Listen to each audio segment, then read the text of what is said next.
اعوذ باللہ من الشیطان الرجیم بسم اللہ الرحمن الرحیم۔ سورہ بقرہ آیات نمبر 6 تا 16 میں ان لوگوں کا ذکر ہے جو پچھلی آیات میں مذکور 6 چیزوں کا یا ان میں سے بعض کا انکار کرتے ہیں۔ پھر یہ لوگ بھی 2 گروہوں میں تقسیم ہیں۔ پہلے گروہ میں وہ لوگ شامل ہیں جو ہٹ دھرمی کی اس حد تک پہنچ جاتے ہیں کہ اگر یہ حق بھی ہو تو ہم اسے نہیں مانیں گے، جیسے مدینے کے بعض یہود اور ابو جہل اور اس کے ساتھی وغیرہ۔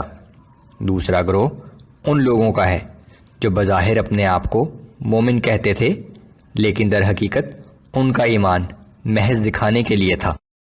اعوذ باللہ من الشیطان الرجیم۔ ان الذین کفروا سواء علیہم اانذرتہم ام لم تنذرہم لا یؤمنون۔ بے شک وہ لوگ جنہوں نے ان باتوں کا انکار کیا اور کفر اختیار کرنے پر بضد ہیں، ان کے لیے برابر ہے خواہ آپ انہیں ڈرائیں یا نہ ڈرائیں، وہ ایمان نہیں لائیں گے۔ ختم اللہ علی قلوبہم وعلی سمعہم وعلی ابصارہم غشاوہ ولہم عذاب عظیم۔ اللہ نے ان کے دلوں اور کانوں پر مہر لگا دی ہے اور ان کی آنکھوں پر پردہ ڈال دیا ہے اور ان کے لیے سخت عذاب ہے۔ جو لوگ محض ضد، ہٹ دھرمی اور تعصب کی وجہ سے یا تکبر اور حسد کی وجہ سے کفر پر اڑے رہے تو ان کی قسمت میں ہدایت نہیں ہے۔ اس زمانے میں ابو جہل اور ابو لہب جیسے کفار اس کی مثال تھے، لیکن ہر زمانے میں ایسے لوگ موجود رہے ہیں اور موجود رہیں گے۔ آگے منافقین کا بیان ہے۔ وَمِنَ النَّاسِ مَن يَقُولُ آمَنَّا بِاللَّهِ وَبِالْيَوْمِ الْآخِرِ وَمَا هُمْ بِمُؤْمِنِينَ۔ اور لوگوں میں سے بعض وہ بھی ہیں جو زبان سے تو یہی کہتے ہیں کہ ہم بھی اللہ پر اور یوم قیامت پر ایمان لے آئے ہیں، لیکن وہ ہرگز مومن نہیں ہیں۔ يخادعون الله والذين آمنوا وما يخدعون إلا أنفسهم وما يشعرون۔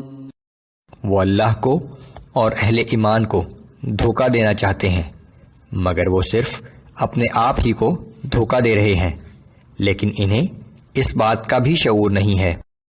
في قلوبهم مرض فزادهم الله مرضا ولهم عذاب أليم بما كانوا يكذبون۔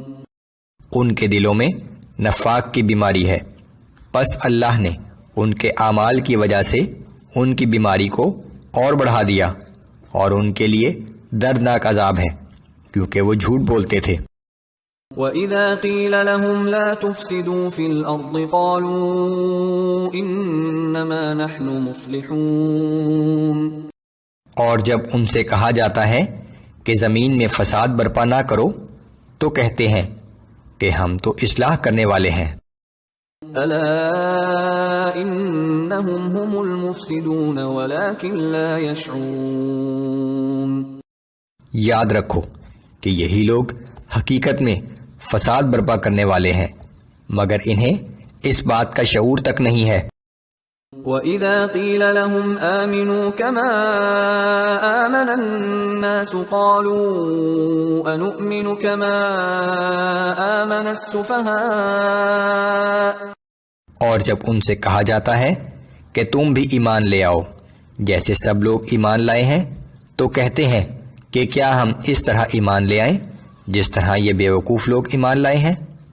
جو غریب لوگ رسول اللہ صلی اللہ علیہ وآلہ وسلم پر ایمان لائے تھے، کفار کے سردار انہیں بیوقوف سمجھتے تھے۔ الا انہم هم السفہاء ولکن لا يعلمون۔ آگاہ ہو جاؤ، دراصل یہی لوگ بیوقوف ہیں، لیکن انہیں اپنی بیوقوفی کا بھی علم نہیں ہے۔ وَإِذَا لَقُوا الَّذِينَ آمَنُوا قَالُوا آمَنَّا اور جب یہ منافق لوگ اہل ایمان سے ملتے ہیں تو کہتے ہیں کہ ہم بھی ایمان لے آئے ہیں۔ وَإِذَا خَلَوْا إِلَى شَيَاطِينِهِمْ قَالُوا إِنَّا مَعَكُمْ إِنَّمَا نَحْنُ مُسْتَهْزِئُونَ اور جب اپنے شیطان ساتھیوں سے تنہائی میں ملتے ہیں تو کہتے ہیں کہ بلا شبہ ہم تمہارے ساتھ ہیں، ہم تو مسلمانوں کے ساتھ مذاق کر رہے تھے۔ اللہ یستہزئ بہم ویمدہم فی طغیانہم یعمہون، اللہ انہیں ان کے مذاق کی سزا دے رہا ہے اور انہیں ڈھیل دے رہا ہے، سو وہ خود اپنی سرکشی میں اندھوں کی طرح بھٹک رہے ہیں۔ اولئک الذین اشتروا الضلالة بالہدى فما ربحت تجارتهم وما كانوا مہتدین، یہی وہ لوگ ہیں جنہوں نے ہدایت کے بدلے گمراہی خریدی، لیکن ان کی تجارت فائدہ مند ثابت نہ ہوئی اور یہ ہدایت پر چلنے والے لوگ نہیں ہیں۔